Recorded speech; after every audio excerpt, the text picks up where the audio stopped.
rien. Eh oui, vous imaginez, cette chanson a été écrite par Jacques Lanzmann et chantée par Jacques Dutronc il y a 60 ans. Et voilà, on nous cache tout, on nous dit rien. Christine Coton, bonjour. Bonjour Monsieur Berkoff. Bonjour madame. Vous avez étudié, vous avez commencé en tout cas d'étudier ce rapport, ces Pfizer tests déclassifiés depuis quelque temps, depuis déjà à peu près un mois, quelques semaines, et donc il y a beaucoup de choses qui sortent avec cela, et on vous avait reçu avec plaisir, et on sait que vous êtes très rigoureuse dans ce que vous dites et ce que vous faites, ce que vous avancez. Vous ne sortez pas de votre épure, mais vous dites ce qu'il y en est. Alors, que peut-on tirer il paraît que 42 000 personnes auraient été testées, qu'il y aurait eu 11 000, je vous donne quelques chiffres avancés, mais vous me direz, vous me corrigerez si je me trompe, 9 000 dont on ne sait pas ce qu'ils ont eu, ce qu'ils sont devenus, 11 000 qui n'ont pas entièrement recouvré leur santé, sans parler des morts. Mais encore une fois, qu'est-ce qu'on peut dire aujourd'hui de concret par rapport à ces pages déclassifiées ? Alors, il y a beaucoup de choses qui circulent sur le sujet, il y a beaucoup de choses erronées, puisque les gens qui lisent ne sont pas forcément des spécialistes de la recherche clinique. Alors, pour rappeler à tous ceux qui nous écoutent, les personnes en charge des analyses et de la méthode des essais cliniques, ce sont des biostatisticiens, personne d'autre, ni des épidémiologistes, ni des docteurs, ni personne d'autre que des biostatisticiens. Donc, pour replacer un peu les choses dans le contexte, parce que pourquoi on s'agite comme ça sur les doses Pfizer, c'est parce que au départ, on a donc une autorisation d'utilisation d'urgence qui est donnée en décembre 2020 sur la base d'analyses intermédiaires, c'est-à-dire qu'on a uniquement analysé les 3 premiers mois de l'essai clinique sur les 24 au total qui est censé durer l'essai. Oui. Ceci, ça ne permettait pas d'évaluer la tolérance à moyen terme et à long terme. Donc ça, c'était un vrai problème. Oui. Vous voulez dire, on a donné l'autorisation après 3 mois d'examen, d'essai, c'est ça, de test. Voilà, on a fait une analyse intermédiaire sur des gens suivis pendant 3 mois, dont la moitié suivis moins de 2. D'accord. Donc ça, évidemment, la tolérance moyen terme, long terme, on ne peut pas l'évaluer sur la base de ces données-là. On n'avait pas d'efficacité testée, c'est-à-dire on n'étudiait pas dans l'essai clinique la transmission, on n'étudiait pas les cas asymptomatiques. Oui. Alors, donc, du coup, il n'y avait pas d'efficacité démontrée sur la transmission, pas sur les cas symptomatiques. À l'époque, en décembre 2020, on n'avait pas d'efficacité démontrée statistiquement. Statistiquement, les essais cliniques, ce sont des méthodes, ce sont des résultats, ce sont des interprétations de résultats. Bien sûr. Donc, statistiquement, pas d'efficacité sur les cas sévères. On n'avait pas d'efficacité sur les plus de 75 ans. Sur les ados, les enfants, pas d'efficacité démontrée sur les cas sévères non plus. Et on avait en plus, ce que j'ai démontré dans mon expertise, en regard des bonnes pratiques cliniques, on avait un critère principal, donc les fameux 95%, qui est faux du fait de biais, ce qu'on appelle des biais méthodologiques. D'accord. Alors, et cerise sur le gâteau, on n'avait pas de mesure des anticorps neutralisants, donc ces fameux anticorps qui témoignent de la fameuse immunité. On ne les avait pas dosés 2 mois après la dose 2. Or, on voyait déjà dans la publi sur les singes et dans les résultats de la phase 1-2 que ces anticorps, dès 2 mois après la dose 2, ils chutent. Donc, pourquoi le labo ne les mesure pas au-delà de ça ? Donc, tout ça, c'était des questions qui étaient vraiment... déjà qui méritaient déjà de stopper l'administration du produit et de faire un audit, puisqu'on n'avait clairement pas assez de recul ces 3 mois, qui étaient contraires d'ailleurs aux directives précédentes de l'OMS, qui disaient qu'il fallait 6 mois pour évaluer la tolérance et 1 an pour l'efficacité. Donc, alors depuis, qu'est-ce qu'on a vu ? On a vu qu'on a eu droit à une 3e dose, dont le PDG Pfizer nous dit que les anticorps baissent, forcément. La 4e est en cours, la 5e arrive aux États-Unis. Et donc, en vie réelle, qu'est-ce qui se passe ? Tout le monde se rend bien compte que ces vaccins n'empêchent pas d'être malade, ça n'empêche pas de transmettre la maladie.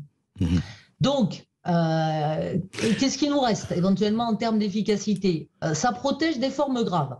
Alors cet argument qui s'est basé sur des études en vie réelle, dont les méthodes du coup de statistiques, encore une fois, sont très discutables et qu'on peut contester, c'est-à-dire que les résultats sont biaisés. Mais alors Christine Coton, deux choses, pardon. Rappelez-vous, c'est vrai qu'au départ, on nous a tous dit, enfin mondialement, que l'efficacité des vaccins, des 2 doses, était à 90%. Apparemment, 95% exactement. Apparemment, dans les tests, enfin les études Pfizer déclassifiées montrent qu'eux-mêmes ne mettaient pas ça à 90% ou 95%. C'est bien ça? Non, en fait, alors pour en venir en fait à ces documents déclassifiés, on a plusieurs sortes de documents. On a des documents en PDF qui sont de plusieurs natures. Alors là-dedans, on a des cahiers patients. C'est tous les documents qui portent dans leur nom le nom CRF, Case Report Form. C'est-à-dire ce sont les données des patients quand le docteur qui les inclut dans l'étude reporte sur un site de recueil électronique. D'accord. Voilà. Donc ça donne quoi, en fait, pour eux? Alors ça, c'est impossible à analyser parce qu'on a des centaines et des centaines de pages pour un même patient. Je comprends. Alors si, j'en ai quand même regardé un, qui est un centre, du coup, Ventavia, de ce fameux site ayant des pratiques, on va dire, de travail absolument qui ne respectent pas les bonnes pratiques cliniques. Et effectivement, qu'est-ce qu'on voit dans ce juste le premier que j'ai ouvert, ben on voit qu'on a une date de Covid qui est masquée. Voilà. Donc pourquoi dans des docs déclassifiés on a des dates masquées? Donc c'est bien un patient qui a eu un Covid, qui est décédé visiblement de ce Covid-là. Mais on voit bien dans les documents que les choses sont pas claires du tout dans la façon de remplir les données. D'accord. Alors, Christine Coton, on voit bien, vous avez fait l'inventaire rapide mais extrêmement précis, effectivement, des opacités et du brouillard quant aux résultats et quant à la manière dont on a procédé. Et surtout, vous montrez la rapidité. Enfin, 3 mois alors qu'il fallait 6 mois et même 1 an. Que dites-vous? Alors, ce qu'on entend aujourd'hui, depuis qu'on parle de tout ça, depuis cette polémique, enfin cette polémique évidente et réelle et légitime, c'est qu'il dit oui mais attendez, vous nous dites ça, mais regardez, des milliards de gens se sont fait vacciner et il y a quelques effets secondaires, peut-être des milliers, mais qu'est-ce que ce sont des milliers par rapport aux milliards de gens vaccinés et qui se portent apparemment bien? Que dites-vous face à ça? Parce qu'on entend ça beaucoup maintenant en ce moment. Oui, alors comment on démontre que les gens se portent bien? C'est pas, voilà, encore une fois, il faut revenir à la méthode. La science, ce sont des preuves. C'est pas, on pense que, ou on interroge un quelconque spécialiste pour faire d'un avis un état de fait. Comment on démontre que les gens se portent bien? Ben, on fait des enquêtes sérieuses, prospectives, c'est-à-dire qu'on inclut des gens exprès et on n'utilise pas des bases de données qu'éventuellement on met à la sauce qu'on a envie pour pouvoir démontrer ce qu'on a envie de démontrer. Quand par exemple on nous dit il n'y a pas de problème d'AVC, d'embolie pulmonaire, etc. sur les plus de 75 ans. Donc quand on se penche sur l'étude en vie réelle qui est censée prouver ça, on s'aperçoit qu'il ne compte ces événements que dans les 21 jours après la vaccination. Ah oui, et après rien. Est-ce que les 21 jours après la vaccination sont représentatif de ce qu'il se passe en vie réelle? Et on a ce problème-là pour tout, depuis plus d'1 an maintenant, où on nous balance régulièrement sur les plateaux de télé des résultats, ça freine la transmission de X%, et puis après ça divise par 2, puis finalement ça freine plus du tout, parce que c'est basé sur des études en vie réelle qui sont à valeur de preuve médiocre.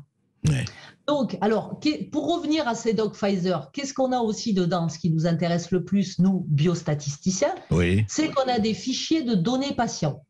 Donc là, il y a, je crois, c'est un Australien qui s'appelle Jekylix qui a commencé à regarder ces données-là, et je suis ravie d'avoir un confrère dans le monde qui se penche sur le sujet, parce que depuis, en termes de biostatisticien, je me trouve un peu isolée sur le sujet des vaccins.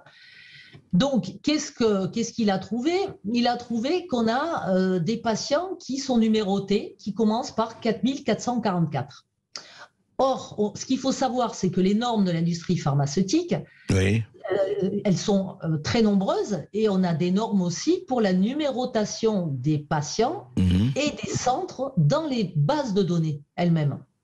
Donc, si j'ai un patient qui commence par 4444, ça veut dire qu'il appartient à un centre, donc un investigateur, un hôpital, une structure médicale, qui est numéroté 4444. Or, il n'y en a pas.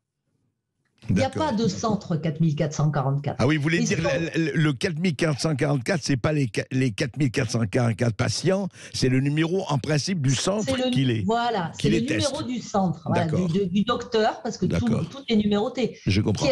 Qui est censé avoir recruté ces patients. Et ce centre n'existe pas. Enfin, le numéro, oui, d'accord. Il n'existe pas. Dans la liste des centres qui est fournie. Je comprends. Mais ça veut dire quoi? Ça veut dire quoi, ça? Ce qui est bizarre, c'est que quand on cherche, on s'aperçoit que les patients 4444, ils ont été recrutés par un site qui a le numéro 1231. Et ça, c'est un hôpital militaire en Argentine qui, à lui seul, sur les 44 000 patients, aurait recruté plus de 5700 patients entre mi-août et fin septembre 2020. 2020. Vous voulez dire qu'un seul hôpital en Argentine aurait recruté 5000 patients pour les tester sur les 40 000 qui ont été testés, 42 000. C'est ça. Et on a en fait plus de 10 000 patients recrutés uniquement par 5 centres. Donc ça, en fait, alors moi je ne dis pas que c'est impossible. Non, un hôpital militaire argentin, il peut avoir 15 personnes qui s'occupent de recevoir les patients, parce qu'il ne s'agit pas que de les vacciner, il s'agit de les recevoir, de leur expliquer les procédures de l'essai, qu'est-ce qu'ils doivent faire pour signaler leurs symptômes quand ils sont malades, etc. Bon, donc, je ne dis pas que c'est impossible, mais on va dire que c'est quand même suspect, et j'en reviens toujours à mon histoire que ces essais-là sont suffisamment opaques en termes de durée d'analyse insuffisante, de même d'effets indésirables graves sur une ado qu'on a cachée, qui n'est pas reportée dans le rapport des adolescents. Vous en avez parlé, à 12 ans sur une chaise roulante, alimentée par sonde gastrique. Et ce n'est pas dans le rapport clinique. Donc on a quand même beaucoup d'éléments qui nous font penser que la qualité de cet essai, elle est plus que médiocre. Donc il faut, dans ce cas-là, qu'est-ce qu'on fait? Si on est raisonnable, on suspend le produit, puisqu'on risque de faire courir aux gens un risque pour leur vie, puisque c'est mal évalué. Je comprends. C'est bien les normes de l'industrie pharmaceutique vont toutes dans le sens de minimiser le risque pour le patient et pour sa vie. Or, donc il faut suspendre et il faut faire un audit. Or, qu'est-ce qu'on fait? On n'a pas suspendu et on n'a pas fait d'audit. Voilà. Alors, des audits, il y en a eu, mais c'est le laboratoire lui-même qui fait un audit. Non, il faut prendre des gens indépendants et des agences et du labo lui-même pour faire un audit. Alors, non seulement on a ça, mais là, les avocats, qu'est-ce qu'on observe en vie réelle? On nous dit, oui, il n'y a pas un faible pourcentage d'effets graves. Alors, heureusement que tout le monde n'en a pas. Voilà.